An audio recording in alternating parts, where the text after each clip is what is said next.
Cute একটা ভিডিওর মধ্য দিয়ে শুরু করছি আজকে আমাদের অ্যাপয়েন্টমেন্ট ব্লগ। আসসালামু আলাইকুম সবাইকে। এটা ছিল ফেব্রুয়ারি 5 তারিখে লুবনা আপুর একটা অ্যাপয়েন্টমেন্ট। আমি এবং আমার কো আর্টিস্ট অন টাইমে আপুর লোকেশনে পৌঁছে যাই, বাট আপু অনেকটাই লেট করে আসে পার্লার থেকে। আপু এসেই আমাদেরকে জানায় যে আমরা যেন নিচের পার্টটা খুবই দ্রুত কমপ্লিট করে দিই, বিকজ আপুর ক্যামেরাম্যান তাকে অনেক তাড়া দিচ্ছে। আমরা সেই অনুযায়ী আপুর নিচের পার্টটা কমপ্লিট করে ফেলি, খুব একটা ক্লিপ না নিয়ে। এরপরে আমরা নন ব্রাইডাল শুরু করে দিয়েছি। ইতিমধ্যে আন্টি এসে আমাদেরকে জানায় আমরা যেন ছাদে শিফট করি, কারণ ছাদে কিছু প্রোগ্রামের অ্যারেঞ্জ করা হয়েছে এবং নন ব্রাইডাল সবগুলোই ছাদে হবে।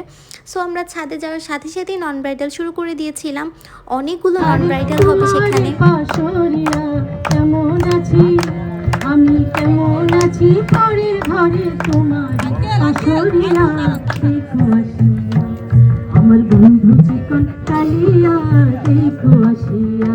এই গানটা আমার খুবই ভালো লেগেছিল, এই জন্য আমরা ব্লগে অ্যাড করে দিলাম। এর মধ্যে আমি অনেকগুলো নন ব্রাইডাল করেছি, সবগুলোর ক্লিপও আমি নিতে পারিনি। আর ওই যে বললাম আপুর খুবই তাড়া ছিল, এই জন্য আপুর উপরের পার্টও আমরা ইতিমধ্যে কমপ্লিট করে ফেলেছি, বাট কোনো ক্লিপ নেই নাই। এরপরে এই যে দেখতে পাচ্ছেন আমাদের কিউট ব্রাইড। আর একটা কথা না বললেই না, আপনারা যারা মেহেদি প্রোগ্রাম করেন তারা অবশ্যই লাইটিংয়ের দিকে খুবই মনোযোগ দিবেন, কজ লাইটিংটা ভালো না থাকলে আমরা মেহেদি আর্টিস্টরা কোনোভাবে ভালো সার্ভিস দিতে পারি না। শীতল কুয়াশাতে তার স্পর্শে দারুণ ঝুমুরের সাজে বাতাসে যেন মৃদু সুবাসে নিতলে পায়েলি দিকে ঝিলিক পায়েলে খালি বাজে